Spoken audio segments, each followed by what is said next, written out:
Congratulations, आपका visa आ गया है। स्टडी परमिट आपका अप्रूव हो गया है।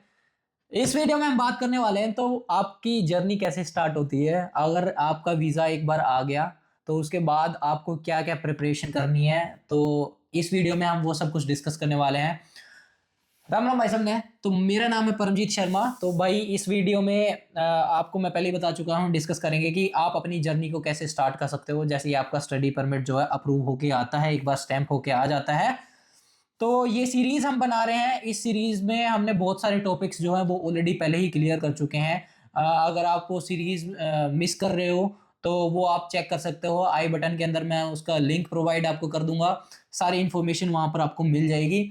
तो करते हैं स्टार्ट पहले बुलेट पॉइंट से। मैं ऑलरेडी यहाँ पे पॉइंट्स लिख चुका हूँ, यहाँ पर भी मैंने कुछ पॉइंट्स लिखे हैं ताकि मैं कुछ मिस ना करूँ। अगर बाय चांस मैं कुछ मिस कर जाऊँ तो आप कमेंट बॉक्स में मुझे बता सकते हैं। मैं उस पॉइंट को भी कवर अप करने की बहुत ज़्यादा कोशिश करूँगा।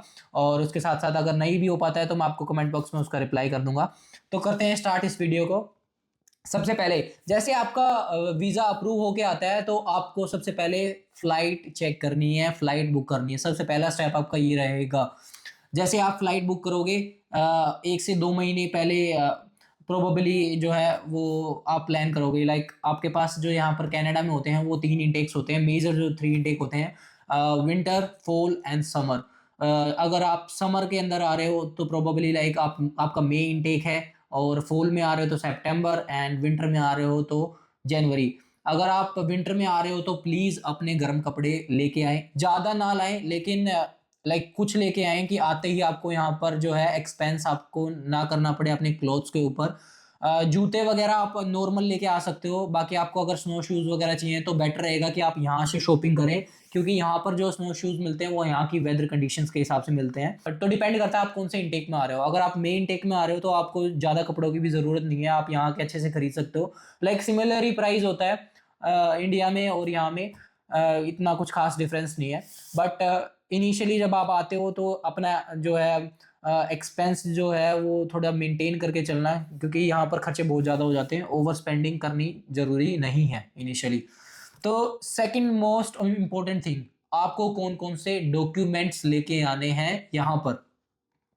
जब भी आप यहाँ पर कनाडा के लिए डिपार्चर होगे इंडिया से, तो आपके हाथ में आपका पासपोर्ट होना बहुत ज़्यादा ज़रूरी है। बिना पासपोर्ट आप ट्रैवल ही नहीं कर सकते। उसके बाद आपके पास एलओए होना चाहिए। एलओए क्या होता है? Letter of acceptance. वो होना बहुत ज़्यादा ज़रूरी है।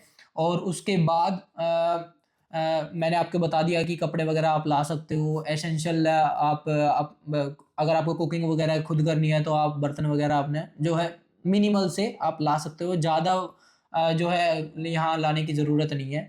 हर चीज़ अवेलेबल है। इंडियन ग्रोसरी स्टोर्स हैं, इंडियन मार्केट यहाँ बहुत ज़्यादा है, तो आप हर चीज़ खरीद सकते हो। इवन जो चीज़ इंडिया में नहीं मिलती वो यहाँ मिल जाएगी आपको। ऐसा सिनेरियो है। उसके बाद एक और चीज़ है कि प्लीज़ अपना पावर बैंक, पावर केबल वगैरह ये सब रखें ताकि आपको फ्लाइट में दिक्कत ना हो। काफ़ी बार ऐसा हुआ है, अभी मैंने रिसेंटली ट्रैवल किया था एयर इंडिया में, तो वहाँ पर मैंने देखा था कि चार्जिंग पॉइंट जो पॉइंट होते हैं वही काम नहीं कर रहे थे। तो अगर अगर आपके पास केबल है, पावर बैंक नहीं है, तो आपको प्रॉब्लम आ सकती है। तो मेक श्योर आप एक पावर बैंक भी कैरी करें, वो भी बहुत ज़्यादा ज़रूरी है। और उसके साथ साथ अगर आप कैरी कर रहे हो मेडिसिन्स, तो आपकी जो है डॉक्टर की प्रिस्क्रिप्शन होनी बहुत ज़्यादा ज़रूरी है। कभी कभी वो चेक कर लेते हैं, कभी वो चेक नहीं करते हैं। बट आपके पास अगर डॉक्टर की प्रिस्क्राइब करी हुई रिसिप्ट होगी तो वो आप उन्हें दिखा सकते हैं। तो वो चीज़ भी आप कैरी कर सकते हैं। उसके साथ-साथ बहुत ज़्यादा इम्पोर्टेंट है, अगर आप इतनी दूर ट्रैवल कर रहे हो, तो आपके पास होना चाहिए एक ट्रैवल इंश्योरेंस। ट्रैवल इंश्योरेंस होना इसलिए ज़रूरी है कि इन केस आपको ट्रैवल करते समय आपकी तबीयत खराब हो जाए या कुछ हो जाए, ट्रैवल इंश्योरेंस ज़्यादा नहीं, महँगा नहीं आता है, 1000-2000 के आस-पास आपको मिल जाएगा अच्छा खासा। तो क्योंकि ट्रैवल इंश्योरेंस इसलिए ज़रूरी है, जब भी आप यहाँ एज़ अ इंटरनेशनल स्टूडेंट आते हो, तो आपका इंश्योरेंस कवर होता है आपकी फ़ीस के अंदर, जो आपका कॉलेज या यूनिवर्सिटी आपको प्रोवाइड करता है। लेकिन वो स्टार्ट तब होता है जब आपकी फर्स्ट क्लास स्टार्ट होती है। लाइक अगर आप मेन टेक में आ रहे हो तो जब आपकी फर्स्ट क्लास होगी तब से वो इंश्योरेंस स्टार्ट होगा। उससे पहले आपका ट्रैवल इंश्योरेंस ही काम करेगा। तो ट्रैवल इंश्योरेंस होना बहुत ज़्यादा ज़रूरी है, क्योंकि काफ़ी बार ऐसा नोट किया है कि जैसे यहाँ पर लैंड होते हैं, क्योंकि एनवायरनमेंट एकदम से चेंज हो जाएगा। अगर आप विंटर में आ रहे हो, जनवरी में आ रहे हो, तो यहाँ पर स्नो गिर रही होगी, तो आप फ़ैमिलियर हो ही नहीं उस एनवायरनमेंट से। तो उन उन चीज़ों को अवॉइड करने के लिए बेटर है आप एक ट्रैवल इंश्योरेंस ज़रूर लें। उसके बाद मेन पॉइंट आता है कि आप अपने पास हार्ड कैश जरूर लेके आए। मैं ये नहीं कहता कि आप 2000 3000 4000 डॉलर लेके आए, बट एटलीस्ट आपके पास $1000 तो होने चाहिए, मिनिमम $1000। क्योंकि आते ही आपको यहाँ पर आपका अकोमोडेशन देखना है। अकोमोडेशन जब आप यहाँ पर आओगे तो आपके पास आपका बैंक अकाउंट नहीं हो, आपके पास आपकी जीआईसी तो है बट वो एक्टिवेट नहीं हुई है, आपके अकाउंट में कोई पैसा नहीं आया है, राइट। तो सबसे पहले आपके पास अगर हार्ड कैश मनी है तो आप ट्रेवल कर सकते हो। तो ये चीज़ बहुत ज़्यादा ज़रूरी है, आपके पास हार्ड मनी होनी चाहिए, हार्ड कैश होना चाहिए $1000 के आसपास। वो एक्सचेंज आप करवा सकते हो इंडिया में। और उसके साथ साथ जब भी आप ट्रैवल कर रहे हो तो उसकी एक रिसिप्ट भी रखें कि आपके पास जो है $1000 कैश में है। अगर बाई चांस या इमिग्रेशन के टाइम पे आपसे पूछ लेते हैं कि भाई आपके पास कितने पैसे हैं, तो आप बता दो कि मेरे पास इतने हैं और वो रिसिप्ट दिखा दो तो आपके पास एक प्रूफ होता है कि आपने एक्सचेंज कराए हैं। ये कुछ मेन चीज़ें थी जो आप कैरी कर सकते हैं। और सबसे बड़ी बात जो है, सबसे मेन पॉइंट है, वो है मेंटल प्रिपरेशन। भाई आपको मेंटली बहुत ज़्यादा प्रिपेयर होना पड़ेगा, क्योंकि आप एक नए देश के अंदर जा रहे हो, नई कंट्री में जा रहे हो, नए कल्चर के अंदर जा रहे हो, तो आपको कल्चर शॉक लगेगा। यहाँ पर वेदर कंडीशंस बिल्कुल डिफरेंट है, तो आपको एक वो चीज़ लाइक फील होगी। स्टार्टिंग में हो सकता है आपको होम सिकनेस भी हो, आपको उससे भी डील करना पड़ेगा, क्योंकि यहाँ पर फैमिली नहीं है, तो आपको खाना भी खुद ही बनाना है, ट्रैवल करना है, लॉन्ड्री करनी है, एवरीथिंग। सो मेंटली आप प्रिपेयर होके आए कि आपको हर चीज़ यहाँ पर मैनेज करनी है हर तरीके से। मेंटल प्रिपरेशन लाइक मैं कहूँगा कि टॉप प्रायोरिटी पे रखो, बाकी सारी चीज़ें तो होती रहेंगी।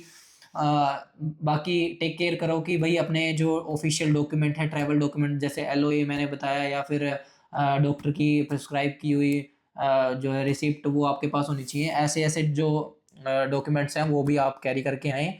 और अगर आपको ये वीडियो अच्छी लगी तो प्लीज़ इस वीडियो को ज़्यादा से ज़्यादा लोगों के पास शेयर करें जिनको ज़रूरत है। और अगर इससे रिलेटेड आपको और कोई इन्फॉर्मेशन चाहिए कि भाई और क्या डॉक्यूमेंट्स हो सकते हैं जो हमें जो है वो कैरी करने हैं, या फिर आपका कोई सवाल है, कोई दिमाग में ऐसी चीज़ है जो पूछनी है, तो आप कमेंट बॉक्स में जो है वो डाल सकते हैं, मैं आपको रिप्लाई कर दूंगा। उसके साथ साथ नेक्स्ट वीडियो हम बात करने वाले हैं कि अगर आप यहाँ पर आपका कोई फैमिली मेम्बर नहीं है, तो आप कैसे अपना फर्स्ट वीक जो है वो प्लान कर सकते हो, कौन कौन सी ऐसी डिफ़िकल्टीज़ हैं जो आपको यहाँ फेस करनी पड़ेंगी। क्योंकि जब मैं यहाँ आया था तो मेरे लिए भी यहाँ पर कोई नहीं था, तो मैं अपनी स्टोरी भी साथ में शेयर करूँगा। तो नेक्स्ट वीडियो उसके ऊपर होने वाली है। इस सीरीज़ में बने रहने के लिए, अगर अभी तक आपने सारी वीडियोज़ देखी हैं, तो बहुत बहुत धन्यवाद आपका, थैंक यू सो मच, आपने इतना सपोर्ट दिखाया। और नेक्स्ट वीडियो में मिलते हैं आपको। अगर ये वीडियो आपको पसंद आ रही है, अगर ये चैनल आपको पसंद आ रहा है, तो please like, share and subscribe ज़रूर करें, and press the bell icon. मिलते हैं नेक्स्ट वीडियो में। राम राम भाई सबने।